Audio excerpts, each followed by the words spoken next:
అంటే ఆముదంలో ఇన్ని ఆరోగ్య లాభాలు ఉన్నాయా? ఏదో అంటే జనరల్‌గా మనము ఆలివ్ ఆయిల్ గురించి చెప్తాము. లేదా కాస్ట్‌లీ ఆయిల్స్ గురించి ఇలా మాట్లాడుతూ ఉంటాం. జనరల్‌గా మనం హెల్త్‌కి ఎలా బెనిఫిట్ చేస్తదని. అయితే ఆముదము మన ఇండియన్‌ది ఇది. చాలా బాగా పనిచేస్తది ఆరోగ్యాన్ని కాపాడడంలో అన్నారు. ఒకసారి మాట్లాడుకుంటే ఆముదాన్ని కుక్ చేసేటప్పుడు కూడా వేయొచ్చా దాంట్లో?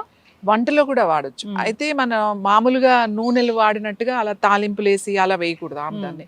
ఉడుకుతున్నప్పుడే వేయాలి. ఇప్పుడు హ్మ్. పప్పు, పాలకూర పెట్టుకున్నారు లేదా ఏదైనా ఆకుకూర పెట్టుకున్నారు అంటే హ్మ్. మనం అన్ని పప్పు అన్ని పెట్టి ఆకుకూర అవును. పెట్టి స్టవ్ మీద పెడతాం కదా! హ్మ్. అప్పుడే ఒక స్పూనో, 2 స్పూన్‌లో చిన్న హ్మ్. స్పూన్‌తో 2 స్పూన్‌లు ఆముదం వేసేసి అట్లా పెడితే హ్మ్. ఉడకడం బాగా ఉడుకుతుంది. మంచి రుచి వస్తుంది. హ్మ్. మీకు పప్పుని బాగా బ్రేక్ చేస్తది. హ్మ్. ప్రోటీన్ అండ్ కాల్షియం కూడా వస్తది మీకు. హ్మ్. బాడీకి కాల్షియం కూడా కావాల్సినంత వస్తది.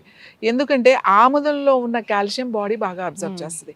మీకు వేరే వాటిల్లో కూడా కాల్షియం ఉంది. హ్మ్. కానీ ఆముదంలో ఉన్న కాల్షియం బాడీ పూర్తిగా తీసుకుంటుంది. హ్మ్. రుచి కూడా పెరుగుతుంది వంటలో వాడడం వల్ల. ఇంకా ఆకుకూరలు ఉన్నప్పుడు ముఖ్యంగా తోటకూర వండినప్పుడు, తోటకూరకి కాంబినేషన్ ఏంటంటే నెయ్యి, ఆముదమే వండాలి.